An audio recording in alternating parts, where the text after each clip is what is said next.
Ito na yung time na gagawa ko ng reaction itong congressman sa Bohol. Kasi ako taga Bohol ako, no? Sabihin ko na sa inyo, ako ay isang Bohol, Bisaya.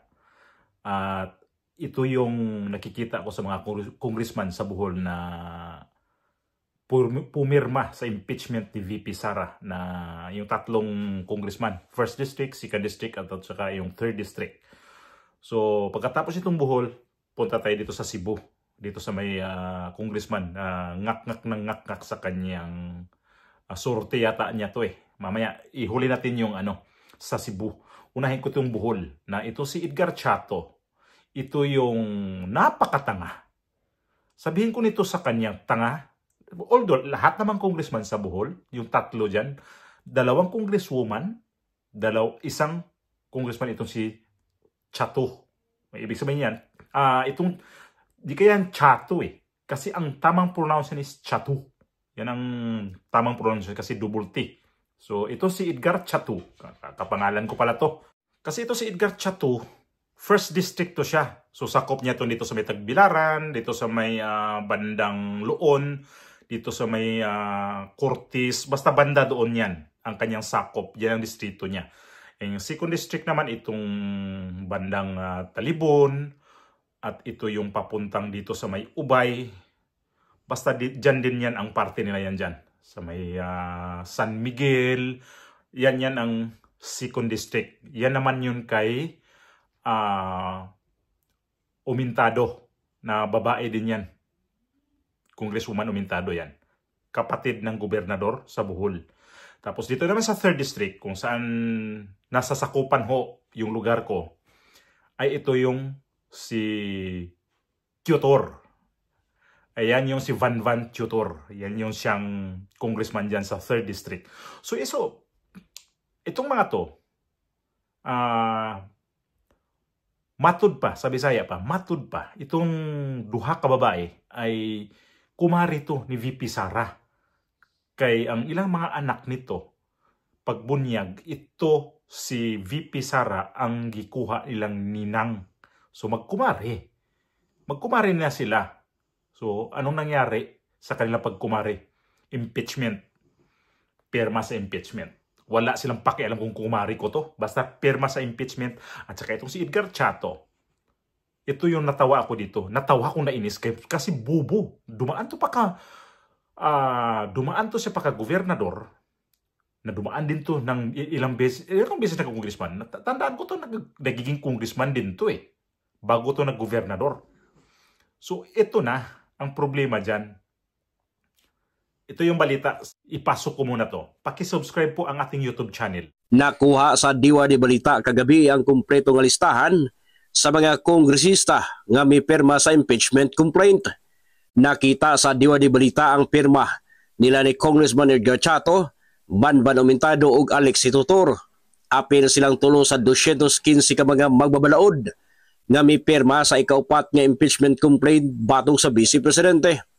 Gikuhaan sa Diwa de Balita silang habig ang tulo ka mga kongresista sa Bohol. Apan hangtod karong mga panahona, wala pa gihapoy tubag. Milapas pa sa gikinahanglang ihap sa mga kongresista o kapin sa 2/3 sa 306 House members ang may pirma sa ikaupat nga impeachment complaint batok kang VP Sara, kinimatod pa ni House Secretary General Reginald Velasco. Ana-ana sa Senado ang kopya sa impeachment complaint nga pirmado sa kapin 200 ka mga kongresista. Matod sa taho, ana sa 7 ang articles of impeachment sa maong complaint nga mamahimong basihan sa mga senador sa paghahimuon nila nga pagdungog aron may balan kung ligon ba ang mga ebidensya aron hingpit nga panagputon sa katungdanan o dili isip Vice Presidente si Duterte. O na-subscribe nyo po at saka na-like nyo, pakilike yung video na to. Ayun yung balita na pumirma itong tatlong congressman sa Bohol. Kaya ito si Edgar Chato, sabi ko nga, dito ako nainis ng husto kasi nakita niya na mayroon siyang ipakita ko sa inyo. At ayan na pumirma siya sa impeachment dahil akala daw niya ay signature para sa snacks. May snacks pa. Hirap kasi sa atin ng mga Bisaya. Mahilig tayo sa mahilig kasi tayo sa baluktot ba na snacks talaga. Ang ibig sabihin ng snacks is merienda, no? Yun yung ibig sabihin nun. Parang ginawa lang niyang kalukuhan ang snacks daw, yung pang merienda. Ganon ba yun? Pag pumasok sila sa Congress, may pagpipirma, may mga merienda? Ganon ba yun? Congressman Tanga, Edgar Chato? Paki-subscribe, itong video na to, paki-share nyo to at ikalat nyo para sabihin ko sa inyo na inis ako sa tatlong congressman sa Bohol. Dalawa kayong babae, mga walang hiya kayo. Nagpaano kayo sa pera, nagpapalit kayo ng sa pera, yung prinsipyo nyo. Wala kayong mga utang na loob sa mga constituent nyo. Ayun pala, kasi pinangakuan pala kayo ng mga project, kaya pala pumirma kayo sa impeachment. Bakit ko nasabi na may mga project silang ibibigay sa kanilang distrito? Bukod pa may pera daw dito na 150 million each congressman na pumirma doon sa impeachment ni VP. Yan yung sabi. Pero gago ba naman sila? Aamin dyan na mayroon silang 150 million doon sa impeachment. Sinabi ko nga, hindi gagalaw ang impeachment pag walang pera na involved. Hindi pwede gagalaw ang impeachment kasi ang mga congressman yan, binibili na sila eh. I-impeach natin ito pera. Saan galing ang pera? AKAP, AX. Diyan daw ho galing. Nakikita naman natin ang AKAP, napaka-controversial, inaprubahan nila yun. Tapos ang Kongreso, ang House of Representatives, nagdagdag ng budget yan. O saan napunta yun? So yung mga pera na pinagbabayad, ito mga putang ina mga congressman na to, alam niyo kung saan galing yan? Pera ng taong bayan yan. Pera natin yan lahat. Binayad sa kanila. Tapos ngayon, ang ipuhunan nila, ang dahilan nila ay para sa project. Kaya sila pumirma dahil ayaw nila mawalan ng project. Ito yung lumabas sa bibig nitong gago rin si Raulo at saka hayop na Frasco dito sa Cebu, sa 5th Distrito ng Cebu. Ito yung video na papanood nyo. Dito natin ma-confirm na ito sila ay binigyan ng halaga at saka project daw nila para sa impeachment ni VP Sara. Ipasok natin yung kay Congressman Frasco at dagdagan natin yung opinion natin mamaya paglabas. Pagkatapos ito, tapusin yung mga video na to ha, patapusin nyo. Kita na mo aning issue kabahin sa impeachment karon, di ba? Kinsa man nakakita na patasin yung kamot. Kinsa man ang mumain ani. Kinsa man ang naay inuntang panghuna-huna ani, no? I think makita ninyo sa social media karon daghan kayong mubash, daghan kayong murag panaot, no? Pero siguro gamiton lang na akong higayon karon nga maka-explicar ko ninyo, no? Sa sunod usa ka oras to nga ug unsay rason nga nganong nipirma ko sa katong pag-forward sa impeachment complaint sa VP Sara ngadto sa Senado.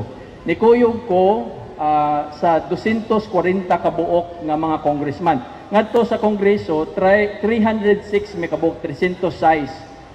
Almost 80% or 240 kabuok nga congressman ni pirma sa pagpadala sa impeachment complaint ngadto sa Senado. Kaya ang Senado man ang muhukom, no? Ang korte sa Senado ang muhukom kung naabay sayop or sa wala, no? Aron sad nga makatubag sad ang ato ang VP Sara sa mga aligasyon nga atong madunggan sa media, kabahin sa confidential funds, kabahin atong iyahang giingnan nga patyon niyang presidente, patyon niya ang first lady. So dili man na sakto nga forum ang media, ang sakto nga forum ngadto sa korte, which is ang Senado. So natagaan siya og higayon nga makatubag sa mga aligasyon, no? Pero ang ako ang rason gyud, akong ipaabot kaninyo duha ka buok ang ako ang reason. Ang number one reason gyud nganong nipirma ko sa pagpahatod sa impeachment complaint ngadto sa Senado, number one reason, labaw sa tanan nga mga reasons, tungod ninyo. Tungod sa ato ang mga programa, tungod sa ato ang mga proyekto. tungod sa mga kalambuan nga ato nang nabubo dinhi sa ato ang lungsod sa Liloan o sa tibuok 5 distrito. Di man ko gusto nga marisgo ang ato ang mga programa, marisgo ang ato ang mga proyekto no sa lungsod sa Liloan sa tibuok 5 distrito kung dili ko mukuyog sa kadaghanan 240 ka buok nga mga congressman. Mao na number 1 reason nako. Ikaduha nako nga rason, dili kay ni siya importante, personal ni siya nga reason sa kaagi namo ni VP Sara. Ako lang sa ning i-share na gyud ninyo. First time ni nako gisulti, wala gyud nakahibaluan ni karon musulti na gyud ko sa tinuod no. So sa primero na akong reason, dili ko gusto ang akong gihuna-huna ang katawhan sa ato ang 5 distrito, ang katawhan sa ato ang lungsod sa Liloan. Sa ngingon pa nako, dili ko gusto nga marisgo ang ato ang mga programa, ato ang mga proyekto nga simbako no ma-zerohan ta. Simbako mawagtang ning tanan, dili nimo padayon ang ato ang mga programa o ang ato mga proyekto no. Hinumdumi ninyo mga kaigsuonan ko, karong 2025 dili ni siya presidential election. Walay tay bag-ong presidente ikahuman sa Mayo 12, 2025. Ang presidente nato nga naglingkod karon, ang vice presidente nato nga naglingkod karon, mao ra gyapon ang presidente o ang vice presidente ikahuman sa eleksyon sa Mayo 12, 2025. Kung pananglitan, dili ko mukuyog sa kadaghanan ngadto sa Kongreso. Unya sa 240 ka buok wa ko mukuyog, sumauwahi ko. Asa man ko padulong niya, mangayo kong project. Suwito man siguro mo ani, no? Kaning politika, mangayo kong project, asa man ko padulong. Masiruhan ko, dili ko makahatag og ayuda para sa tuwa mga mananagat. Kibaw ba mo, 16,000 ka buok ang scholars nato sa 5 distrito. 16,000 ka buok nga naglaom nga matagaan sila tabang gikan sa gobyerno aron nga makatiwas sila sa ilahang pagskwela. Tabang para sa to ang mga solo parents, tabang para sa to ang mga PWDs, tabang sa to ang mga vendors, tabang sa to mga drivers, suporta sa to mga BHW, sa ato ang mga tanod. Ang ato ang mga project, ang ato ang mga universities, natay duha ka buok gitukod nga university. Para sa to ang mga kabatanunan sa Liloan ug sa Bourbon, natay gitukod nga hospital, natay gitukod nga government center, nakoy gitukod nga airport ngadto sa Camotes, nakoy gitukod nga mga covered courts sa ato mga eskwelahan, mga pagpasiminto sa ato mga kadalanan. Kaning tanan mga programa o mga proyekto marisgo ni siya kung pananglitan dili ta mukuyog sa majority, no? Sa pagkatinuod, kung irisgo ni nako, moingon ta, pwede man ta makaduol sa lain siguro. Mutulti ko ninyo, di ko makaduol sa mga trolls. Dili ko kaduol sa katong mga ni-support sa ato ang VP. Di gani ko kaduol sa atong VP. Niduol ko niya atong 2023, kanangayo ko og classrooms para sa ato ang lungsod sa Liloan o sa 5 distrito. Wala man gani ko matagai, no? Muna nga kung pangutan-on gani ko, sa ako ang giunahuna, kung pangutan-on magani ko, asa man ka mupili karon?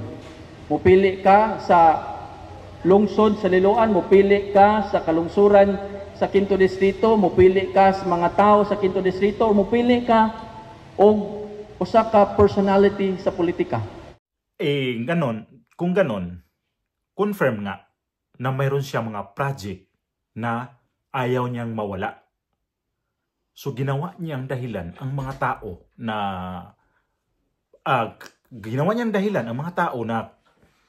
ayaw niya yung mawala ng project kasi nga daw itong pagpirma niya ang kapalit nun ay mga project. Ang ibig sabihin, ginawa niyang hostage ang mga tao para pipirma lang sa sa impeachment. Walang hiya talaga tong si Frasco na to. Tapos ang pa niya, humingi siya kay VP Sara ng tulong o kaya project para sa kanyang distrito pero hindi siya binigyan ni VP Sara. Yan ba yung dahilan para mupirma ka sir sa impeachment? Yan ba yung hinungdan nga ang imong constituent ang imong gipasanginlan? Makita niyo sa background ni Frasco mayroon mga sako-sakong bigas na mga iwan ko tag ilang kilo yon. May pangalan niya. May pangalan niya na nakikita natin. Mayroon siyang makikita natin sa background niya na may mga sako sa namimigay siya dito ng bigas. Ang kapal ng mukha nitong congressman sa 5th distrito sa Cebu, 5th district sa Cebu. Nasakop niya to ang Liloan. So, ang ano pa niya dito, kaya sa pumirma ayaw niya na mawalan ng yung sa mga scholarship niya, yung mga project niyang mayroon na siyang eskwelahan na pinapatayo na 2, ano pa yung mga project niya pinapatayo niya, ayaw niya maputol. Ang kapal ng mukha mo. Sobra kakapal ng mukha mo, Frasco. Kaya ka pumirma sa impeachment ni VP Sara at ang dahilan mo ay humingi kay VP Sara ng pang-project. Tapos ang sama ng loob mo dito kay VP Sara. Mahabang video yan kaya lang di ko na kinuha lahat yun. Masama ang loob daw niya kasi si VP Sara hindi siya binigyan. Alam mo, ito si Frasco, alam nyo, itong asawa niya tong nasa DOT secretary. Nasabi niya yan na ang kanyang asawa nagiging spokesperson ni VP Sara. Totoo ho yan. Kasi itong si Frasco na yung babae, yung asawa nito, ito yung dating mayor dito sa Mayliloan. Siya yan ang mayora dyan. So kinuha siya ni VP Sara ng spokesperson. So ang ano pa niya to, buntis daw ho yun. Tapos pumayag lang para makatulong kay VP Sara. Tapos ngayon, nagiging DOT secretary. Di ka ba natutuwa? Napalagay ko ang nagpagawa ng DOT secretary dito sa asawa mo ay si VP Sara sa palagay ko. Ito yung nagrekomenda na gawing DOT secretary yan. Palagay ko lang ha. Kasi ito yung spokesperson dati ni VP Sara nung bago nanalo, bago lang umupo na pagka vice president si VP Sara. Tapos ngayon, sir, sabihin mo na ayaw mo mawalan ng mga project ang mga tao, ayaw mo mawalan ng mga pangsweldo, pangbigay doon sa mga tanod, pangbigay sa mga BHW, ano mga pinagsasabi mo dyan? Hindi ho yun nakikita ko. Hindi ho yun rason na gawin mong rason ang mga tao na mawalan sila ng project. Ang rason yan, anong ibig sabihin? Yung asawa mo kasi cabinet secretary ni Bongbong Marcos, pag once di ka pipirma, delikado ka pag initan ka. So ikaw, ang mangyari sa'yo, hindi ka talaga bibigyan ng project. Matanggal pa yung asawa mo sa DOT secretary. Kaya isa yan sa dahilan na hindi ka pumayag o sumabay ka na doon sabi mo sa 240 o 245 na congressman para mabigyan ka ng project. Ang kapal ng mukha nitong Frasco na to. Dito sa Espanya, sabi ka, presko ka. Ang pagmumukha nito. Tapos kayong mga sa 5th district ng Cebu, ibubuto nyo pa to. Ang kapal ng mukha nito, walang hiya. Hindi ko lang sabihin ng utang na loob. Kunting bagay lang yun. Congressman, kunting bagay lang yun. Sarili kang interest ang gusto mo dyan. Tinitira kayo sa social media. Lahat daw nitong pumirma sa impeachment ni VP Sara, lahat ng mga account nito, naka-off yung mga comment section nila. Hindi nila pati sa Bohol, galit na galit yung ibang mga tao sa Bohol at nag-reply tong si Van Tutur na tungkol doon sa impeachment. Galit siya. Kayo pang galit sa mga tao ngayon. Saan kayo pupunta? Mga tao ang pupuntahan nyo para mahingi kayo ng boto. Buwak kayo. Mga lintik tayo, ay nako. Itong sa Bohol, ang kapal ng mga mukha nito. Sana makapanood dito sa Bohol, sana i-share nyo to nang walang hiya yung mga congressman dyan sa Bohol. Nyetayan sila. Sa Cebu, halos buong congressman yata sa Cebu, pumirma din. Grabe ang mga kakapal ng mga mukha nyo. Pinagpapalit nyo yung mga impeachment nyo. Di nga nyo binasa yun eh. Ang ni Frasco nga niya, para ipadala yung impeachment sa korte, sa Senado. Korte ba ang Senado? Kailan nagiging korte ang Senado? Mr. Congressman. Ang hirap ng congressman nito, sa 5th District ng Cebu, inuuto-uto nyo itong mga kadistrito nyo. Ginawa nyong ignorante ang mga tao nito sa Cebu. Ginawa nyong walang alam ang mga Cebuano. Yung 5th Distrito, buong 5th Distrito, ginawa mong walang alam, ginawa mong mga mangmang. congressman kang lintik mo, frasko. Hindi yan ang dahilan. Ang dahilan yan ay mukha kang pera. Yan lang ho, yun ang masasabi ko. Kagaya sa Bohol. Itong sa Bohol, mga mukhang pera kayong tatlo sa Bohol. Makikita niyan sa aking thumbnail at saka dito sa sa aking title na mga walang hiya itong mga congressman na to. Cebu at saka Bohol. Either Bohol o Cebu.